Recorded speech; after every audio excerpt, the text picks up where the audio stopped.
और बड़ी खबर इस वक्त राजस्थान से जो मिल रही है वो आपको बता दें। राजस्थान में दरअसल लोगों में आक्रोश देखने को मिल रहा है।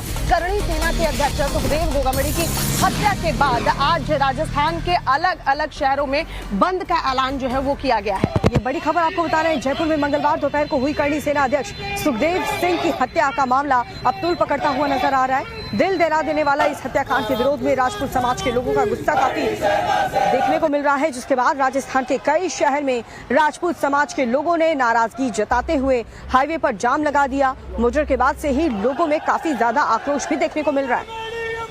तो मंगलवार को ही गुस्साए लोगों ने जयपुर आगरा हाईवे, उदयपुर, कोटा और पटना में बाजार बंद करा करके जम करके विरोध प्रदर्शन किया। सुखदेव के समर्थक की मांग है कि जो हत्यारोपी हैं उनके घर पर न्यायिक बुलडोजर चला करके उनका एनकाउंटर किया जाए।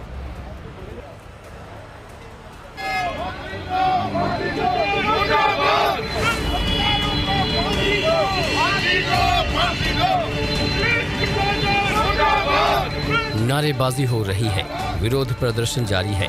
लोगों ने हाईवे जाम कर रखा है। विरोध प्रदर्शन के बीच सड़क के दोनों ओर गाड़ियां खड़ी हैं। पुलिस के खिलाफ लोगों का गुस्सा फूट पड़ा है। प्रदर्शन की यह तस्वीर जयपुर आगरा हाईवे से आई है, जहां लोग सुखदेव गोगामेडी हत्याकांड से बेहद गुस्से में हैं और इसी गुस्से में लोगों ने हाईवे जाम कर प्रशासन को अल्टीमेटम दिया है हत्यारों पर कार्रवाई करने के लिए। विरोध प्रदर्शन की ऐसी तस्वीर राजस्थान समेत देश के कई हिस्सों से सामने आई है।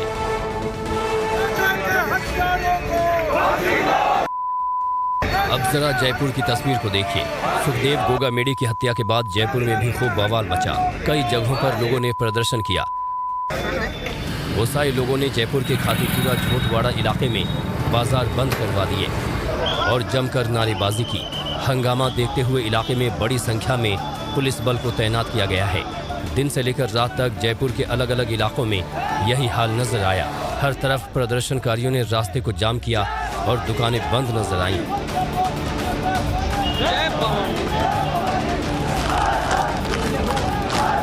पुलिस प्रशासन हाय हाय की नारेबाजी हो रही है। बड़ी संख्या में राजपूत समाज के लोग सड़क पर जुटे हैं और अपना आक्रोश प्रकट कर रहे हैं। सड़क पर टायर जलाकर प्रदर्शन की यह तस्वीर राजस्थान के उदयपुर से आई है, जहां कोर्ट चौराहे पर आक्रोशित राजपूत समाज के लोगों ने उग्र प्रदर्शन किया। गोगामेडी की हत्या की खबर फैलते ही राजपूत समाज के लोगों में आक्रोश फैल गया। इसके बाद बड़ी संख्या में राजपूत समाज के लोग उदयपुर कोर्ट चौराहे पर प्रदर्शन करने के लिए पहुंच गए। प्रदर्शन के दौरान हत्या करने वाले आरोपियों के लिए कड़ी कार्रवाई की मांग की। इस दौरान राजपूत समाज के लोगों ने टायर जलाकर जोरदार प्रदर्शन किया।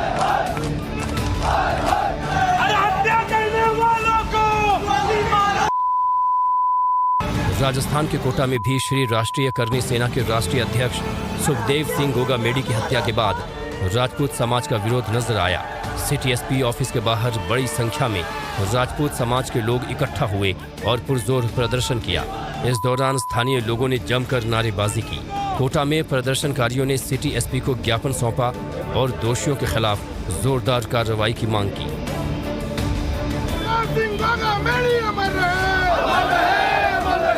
अब यहाँ देखिए, ये तस्वीर बिहार की राजधानी पटना से सामने आई है।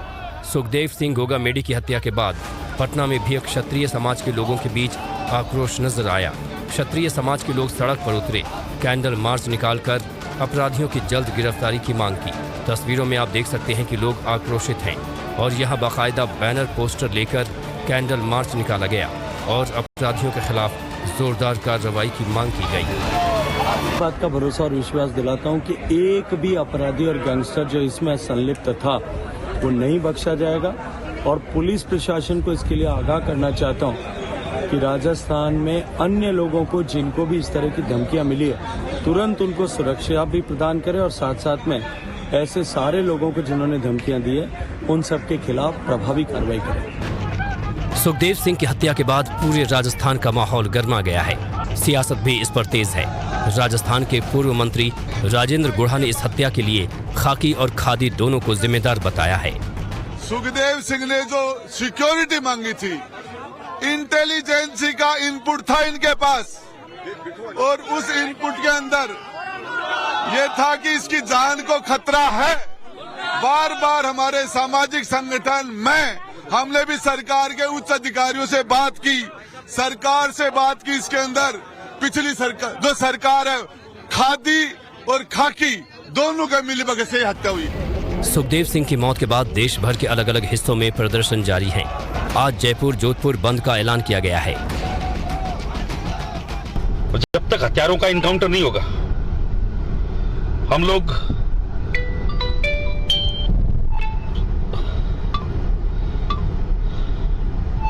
हम लोग रुकेंगे नहीं। आंदोलन करना पड़े, किसी भी स्तर का आंदोलन करेंगे। जो समाज तय करेगा वो सब चीज करेंगे। पूरे देश के करने से तैयार रहे और गलत हुआ ही। जिस बात को लेकर सवाल उठा रही है वो ये कि पहले भी इस बात के इंटेल थे या इनपुट्स थे कि हत्या करवाई जा सकती है, बावजूद इसके आखिर सुरक्षा क्यों नहीं दी गई। इस बीच गोदारा का लॉरेंस से कनेक्शन क्या है, मैं आपको ये बताने जा रहा हूं। देखिए, लॉरेंस बिश्नोई गैंग का सबसे बड़ा बदमाश माना जाता है रोहित गोदारा। लॉरेंस बिश्नोई आपको याद होगा पिछले काफी दिनों से चर्चा में है, सलमान खान का नाम लेकर वो चर्चा में आ जाता है और अब उसका बदमाश रोहित गोदारा चर्चा में। विदेश में बैठकर बिश्नोई गैंग के लिए रोहित गोदारा काम करता है। वारदात के बाद दूसरे देशों में यह फरारी काटता है और यही वजह है कि इसको पकड़ना बहुत मुश्किल है। रोहित पर 1 लाख रुपए का इनाम घोषित है। इंटरपोल की लिस्ट में रोहित गोदारा का नाम शामिल है। रोहित के खिलाफ इंटरपोल का रेड कॉर्नर नोटिस भी जारी कर दिया गया है, यानी कि रोहित गोदारा इंडिया में वांटेड है, लेकिन दूसरे देशों में बैठकर वो कैसे वारदातों को अंजाम दिलाता है ये आपने देखा। अब मैं आपको बताता हूं गैंगस्टर रोहित गोदारा है कौन, इसकी पूरी क्राइम कुंडली जानिए। लुणकसर के कपूरी सर का ये रहने वाला रोहित गोदारा है, जो कि बेहद खूंखार माना जाता है। 19 साल की उम्र में इसने क्राइम का दामन थाम लिया था। 2010 से अपराध की दुनिया में ये शामिल हो गया। बीकानेर के कालू थाना का हार्डकोर अपराधी से बताया जाता है। गंभीर अपराध के 30 से ज्यादा मामले इस पर दर्ज हैं। अब तक 15 से ज्यादा बार ये जेल जा चुका है और अभी ये पुलिस के लिए सिरदर्दी है। मोनू गैंग और गुठली गैंग में इसकी बहुत मजबूत पकड़ बताई जाती है। यह है गैंगस्टर रोहित गोदारा। गैंगस्टर राजू ठेहट की हत्या का आरोपी है, जो कि 2010 में वो हत्याकांड सामने आया था और उस हत्याकांड में यही रोहित गोदारा जो है ये मुख्य आरोपी है। सिद्धू मूसेवाला हत्याकांड में भी रोहित गोदारा का नाम जो है वो सामने आया है। फर्जी पासपोर्ट पर देश छोड़कर ये दुबई भाग चुका है, ये बहुत बड़ा इनपुट है और इसीलिए इंटरपोल का रेड कॉर्नर नोटिस जो है वो रेड कॉर्नर नोटिस जारी किया गया और उस पर इनाम घोषित किया गया है। अब इसे लेकर किस तरह की कार्रवाई की जाती है ये सवाल बड़ा है। एक बार फिर से मैं आपको मुंबई लिए चलता हूं। मेरे साथ मेरी सहयोगी दीपिका और श्वेता जुड़ी हैं। Shweta, over to you. बिल्कुल अनुराग, जिस लॉरेंस बिश्नोई गैंग का नाम सामने आ रहा है, रोहित गोदारा का कनेक्शन उससे बताया जा रहा है, जिसने सलमान खान को, आप भी बता रहे थे, धमकी दी है। उस सलमान खान का घर भी इसी बांद्रा के बैंड स्टैंड पर है जहां इस वक्त हम मौजूद है। अब आप समझिए ये गैंग कितना खतरनाक है दीपिका। लगातार सेलिब्रिटीज को धमकी दे रहा है और जितने भी हत्याकांड हो रही है उसमें कहीं ना कहीं कनेक्शन जो है लॉरेंस बिश्नोई का सामने आ रहा है। राजस्थान के डीजीपी ने बड़ा बयान दिया है। उन्होंने कहा है कि जो आरोपी हैं उनकी ठिकानों पर दबिश दी जा रही है। जी, और इस पूरे मामले को लेकर के हरियाणा पुलिस की भी मदद ली जा रही है। पूरा मामला इस रिपोर्ट में देखिए। संभावित जो ठिकाने हैं बदमाशों के, वहां दबिश दी जा रही है। पड़ोसी जिलों में और बीकानेर संभाग में भी इस संभावित जो बदमाशों के कॉन्टैक्ट्स हैं उन पे भी दबिश दी जा रही है और हरियाणा डीजी साहब से भी हमने बातचीत कर उनका भी सहयोग मांगा है। रोहित गोदारा गैंग ने जिम्मेदारी ली है। ये अरेस्ट हम जल्दी से जल्दी सुनिश्चित करेंगे। और चलिए, हत्याकांड के बाद राजस्थान के डीजीपी का बयान तो हमने आपको सुना दिया, लेकिन एक बड़ी खबर आपको बता रहे हैं। गोगा मेडी की हत्या के बाद पंजाब में हाई अलर्ट जारी कर दिया गया। बठिंडा जेल में खूनी संघर्ष की आशंका यहां पर जताते हुए पंजाब को भी अलर्ट मोड पर रख दिया है। बात करेंगे मिचोंग की। शक्तिशाली तूफान मिचोंग, जिसका असर देखिए आंध्र प्रदेश, तमिलनाडु में देखने को मिला है। चेन्नई में सबसे ज्यादा असर देखने को मिला है और लगातार मुंबई से भी हम समंदर की इन लहरों को दिखा रहे हैं जो इस वक्त बदली बदली सी नजर आ रही है। तेज हवाओं की रफ्तार यहाँ पे भी देखने को मिली है और लहरें ऊंची ऊंची उठती भी दीपिका नजर आ रही है, जो अमूमन नहीं देखने को मिलता है। और चेन्नई में सबसे ज्यादा असर जो है इस तूफान का देखने को मिला। वहां बाढ़ जैसे हालात हो गए। जी हाँ, एयरपोर्ट के अंदर की तस्वीर कल हमने आपको दिखाई थी। ऐसा लग रहा था कि समुद्र का पानी एयरपोर्ट के अंदर घुस चुका है और चेन्नई में इतनी तबाही मची कि जो बॉलीवुड के सुपरस्टार हैं आमिर खान, वो भी 24 घंटे तक चेन्नई में ही फंसे रहे। उनका भी रेस्क्यू किया गया। आंध्र प्रदेश के तटीय इलाकों में मेचोंग तूफान के टकराने के बाद इसका सबसे ज्यादा असर आंध्र प्रदेश और तमिलनाडु में देखने को मिला। तमिलनाडु की राजधानी चेन्नई में तो बाढ़ जैसे हालात दिखे। चेन्नई के कई इलाकों में पानी अभी भी कंधे से ऊपर भरा हुआ है। अब ऐसे इलाकों में आर्मी और पुलिस बड़े पैमाने पर रेस्क्यू ऑपरेशन चला रही है। लोग इनफैक्ट अटके हुए हैं अंदर, यहाँ तक कि अगर कहा जा रहा है अंदर ऑलमोस्ट 1 किलोमीटर दूरी में कि पानी शोल्डर लेवल तक भी है। कई लोगों के घरों में इतना पानी घुसा है कि आज वो बहुत मुश्किल से बाहर उनके सारे सामान को लेकर बाहर कैसे भी निकल रहे हैं। आज आप देख सकते हैं यहाँ पे कि किस तरह से फायर सर्विसेज और रेस्क्यू टीम्स है यहाँ पे, जो कि लोगों की बहुत मदद कर रहे हैं, उनको हाथ से पकड़ के आज बाहर लेके आ रहे हैं। चेन्नई में बाढ़ के हालात ऐसे हैं कि बॉलीवुड सुपरस्टार आमिर खान, साउथ के एक्टर विष्णु विशाल और बैडमिंटन खिलाड़ी ज्वाला गुट्टा भी कई घंटों तक इसमें फंसे रहे। करीब 24 घंटे तक ये तीनों सेलिब्रिटी बिना पानी और बिजली के चेन्नई में फंसे रहे। राहत बचाव दल और स्थानीय लोगों की मदद से उनका भी रेस्क्यू किया गया। चेन्नई में अभी भी मेचोंग तूफान के बाद हालात बेहद खराब हैं। कई इलाकों में लोग फंसे हुए हैं। उन्हें राहत सामग्री भी पहुंचाई जा रही है। नाव के सहारे दूध से लेकर खाने पीने तक के सामान फंसे हुए लोगों तक पहुंचाए जा रहे हैं। इसके साथ ही आर्मी और एयरफोर्स हेलीकॉप्टर के जरिए भी रेस्क्यू में जुटे हुए हैं। मेचोंग तूफान का चेन्नई में असर इस कदर दिखा कि कई गाड़ियों के तैरने का वीडियो भी सामने आया। इस वायरल वीडियो की पड़ताल भी टाइम्स नाउ नव भारत ने की। गाड़ियों के बहने का वीडियो चेन्नई के पलिकारनाई इलाके से सामने आया, जहां एक बेहद पॉश रिहायशी इलाके में बाढ़ का पानी घुस आया और इसके बाद गाड़ियां तैरने लगी थीं। चेन्नई में तबाही की जो तस्वीर सबसे ज्यादा वायरल हुई, उसी स्पॉट पर इस वक्त टाइम्स नाउ नव भारत पहुंच चुका है और यही वो स्पॉट है जहां पर आपने वायरल वीडियो में देखा कि जो गाड़ियां हैं वो पानी के बहाव में बह गई थी। और अब यहां पर हालात क्या हैं? 24 घंटे का वक्त बीत चुका है, लेकिन उसके बावजूद यहां पर जो पानी है वो अभी तक यहां से बाहर नहीं निकला है। लोगों को काफी नुकसान हुआ है। बहुत सारी गाड़ियां जो डैमेज हुई हैं, कई सारी गाड़ियां ब्रेकडाउन हो गई हैं। फिलहाल यहाँ पर एक जेसीबी मशीन लाई गई है और उससे पानी को बाहर निकालने के लिए जो रास्ता है वो बनाया जा रहा है। जो पेड़ यहाँ पर गिर गए थे, उन पेड़ों को यहाँ से हटाने का काम जो चल रहा है। आप अंदाजा इसी तस्वीर से लगा सकते हैं कि किस कदर जो है यहाँ पर पानी ने अपना कहर बरपाया। मेचोंग तूफान तो चला गया, लेकिन वो अपने पीछे बर्बादी के निशान छोड़ गया। इसका जो सबसे ज्यादा असर दिखा वो चेन्नई में दिखा, जहाँ अभी भी बाढ़ जैसे हालात हैं और घर सड़कें पानी में डूबे हुए हैं। और हेडलाइंस के बाद इस वक्त एक बड़ी खबर मिल रही है बिहार के सहरसा से, जहां पर एक बहुत बड़ा ट्रेन हादसा टल गया। ये बड़ी खबर मिल रही है जहां पर पूरबिया एक्सप्रेस की स्लीपर बोगी में अचानक से आग लग गई और ट्रेन के ब्रेक शू में धधकने लगी आग। आनन फानन में पूरी की पूरी जो ट्रेन है उसे फौरन ही खाली करवा दिया गया, जिससे एक बहुत बड़ा हादसा टल गया। दिल्ली के आनंद विहार से बिहार के सहरसा जाने वाली ये ट्रेन देर रात अचानक से वहां पर आग लग गई। स्लीपर के ब्रेक शू में लगी आग की वजह से पूरी की पूरी ट्रेन में बैठे यात्रियों को के बीच जो हड़कंप मच गया, वो डर गए कहीं आग तेजी से फैल ना जाए और इसीलिए आनन फानन में जल्द से जल्द सभी यात्रियों को ट्रेन से बाहर निकाल दिया गया।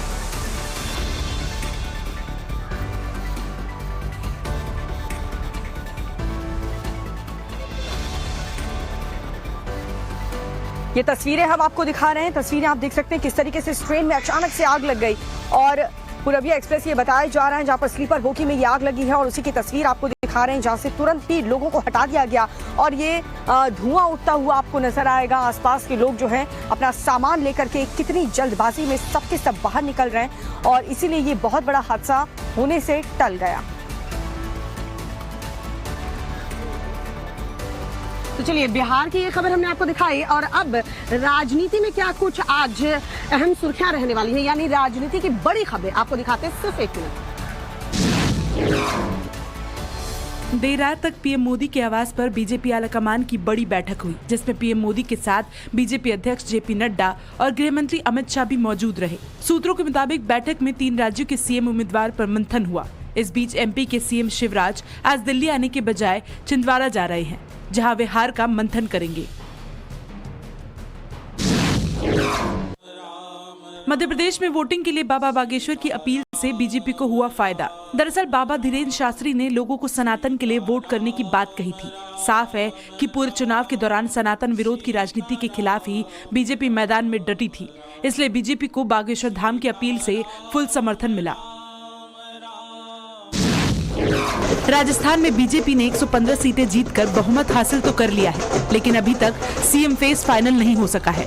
सूत्रों के मुताबिक सीएम की रेस में अभी 3 नाम जोर शोर से चल रहे हैं, जिसमें केंद्रीय मंत्री अर्जुन मेघवाल के साथ ही गजेंद्र सिंह शेखावत का नाम आगे चल रहा है। वहीं दिया कुमारी के फेस को भी आगे किया जा सकता है।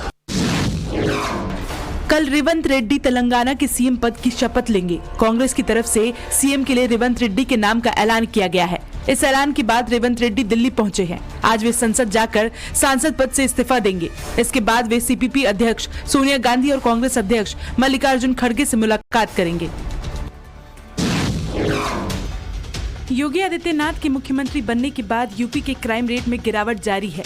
एनसीआरबी के आंकड़ों के मुताबिक प्रदेश के क्राइम रेट में 50% की गिरावट आई है। साल 2022 में प्रदेश में एक भी दंगा नहीं हुआ है। यूपी क्राइम रेट के मामले में देश में 20वें नंबर पर पहुंच चुका है। साथ ही अपराधियों को सजा दिलाने में भी यूपी देश में पहले नंबर पर है। बिहार में अपराध का सिलसिला लगातार बढ़ता जा रहा है। अपराध से जुड़ा ताजा मामला लखीसराय से सामने आया है, जहां तेतरहट थाना क्षेत्र के सतसंडा गांव में अज्ञात अपराधियों ने एक महिला की हत्या कर दी, जबकि 2 बच्चों की गला रेत कर उन्हें जख्मी कर दिया गया। फिलहाल अपराधी को लेकर पुलिस के हाथ खाली है।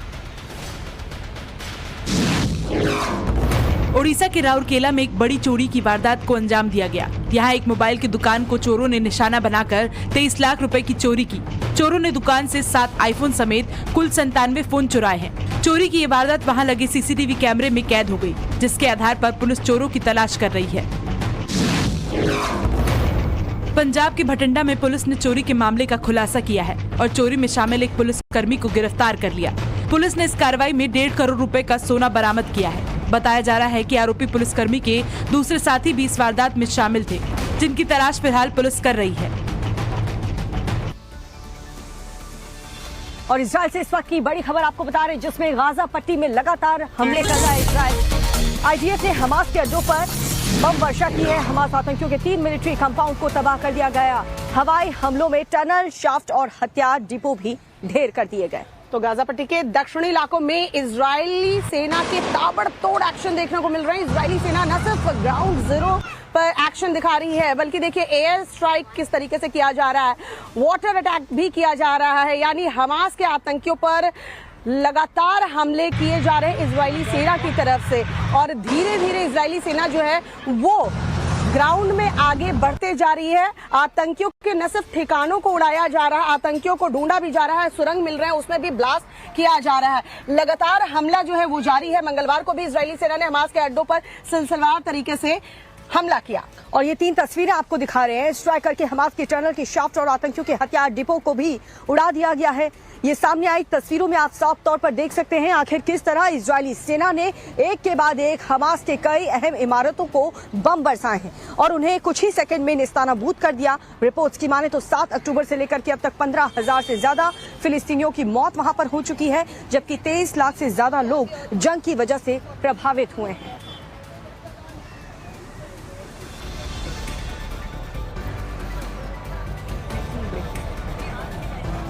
तो गाजा पर देखिए खान यूनिस शहर में भी किस तरीके से इजराइल का अटैक जारी है, उसकी तस्वीरें भी हम आपको दिखाएंगे। किस तरीके से इजराइल एक के बाद एक हमास के आतंकियों के ठिकानों को चुन चुन कर तबाह कर रहा है, उन्हें नेस्तनाबूद कर रहा है। जो कहा था इजराइल के पीएम ने, दरअसल वो करके दिखाया जा रहा है। ग्राउंड पर ऑपरेशन जो है वो तेज हो चुका है। खान यूनिस शहर की ये तस्वीर हम आपको दिखा रहे हैं। देखिए किस तरीके से आतंकियों के ठिकानों को तबाह किया जा रहा है।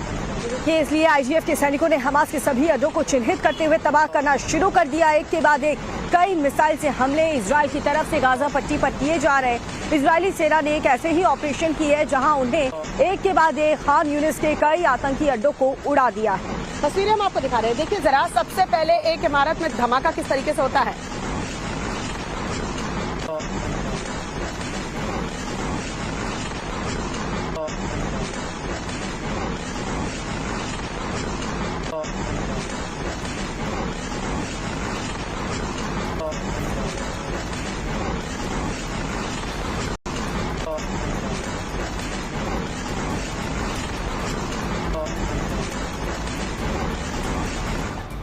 और इसी के साथ एक और बड़ी खबर, जहां पर गाजा पट्टी के दीरबाला में भी इजराइल की तरफ से एयर स्ट्राइक लगातार किए जा रहे हैं। चुन चुन के हमास के उन ठिकानों को बर्बाद किया जा रहा है जहां पर आतंकवादी हैं या उन्होंने कुछ प्लानिंग कर रखी है। कई हवाई हमलों की वजह से पूरा का पूरा इलाका दहल चुका है।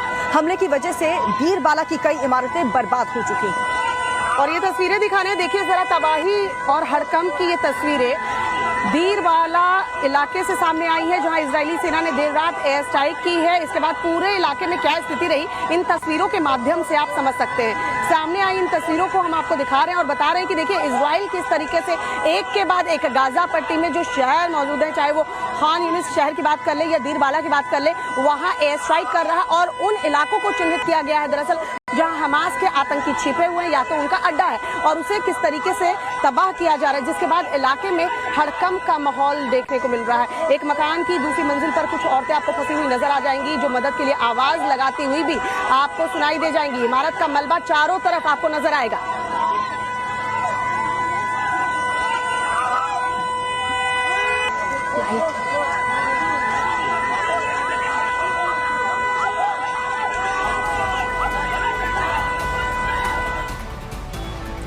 इधर इजराइल के शहरों पर भी हमास के हमले जारी हैं। इजराइल अगर एयर स्ट्राइक कर रहा है तो हमास चुप नहीं है। हमास के आतंकी लगातार इजराइल पर भी हमला कर रहे हैं और हमास आतंकियों ने गाजा पट्टी से कई रॉकेट अटैक किए हैं। एक के बाद एक कई रॉकेट जो है वो इजराइल के शहरों पर दागे गए हैं। अटैक का वीडियो हमास आतंकियों ने जारी किया है। आईडीएफ की तरफ से जो वीडियो जारी किए जाते हैं वो भी हमने आपको दिखाया। अब ये देखिए हमास आतंकियों ने ये वीडियो जारी किया है जो इस वक्त हम आपको टीवी स्क्रीन पर दिखा रहे हैं। हमास और इजराइल दोनों लगातार वार पलटवार कर रहे हैं, एक दूसरे के ठिकानों को तबाह किया जा रहा है, कई रिहायशी इलाकों को बर्बाद किया जा रहा है। ये तस्वीर आपको दिखा रहे हैं जहां पर हमास भी लगातार इजराइल पर हमले कर रहा है। फिलिस्तीन ने 15,000 से ज्यादा लोगों की मौत हो जाने के बावजूद भी हमास आतंकियों का इजराइल पर यह हमला थम नहीं रहा। तस्वीरें लगातार आपको दिखा रहे हैं जहां पर हमास आतंकी की तरफ से इजरायली शहरों को निशाना बनाने के लिए एक के बाद एक कई रॉकेट दागे गए। रॉकेट अटैक का ये वीडियो जरा देखिए, हमास आतंकियों के हवाले से ये सामने आया है।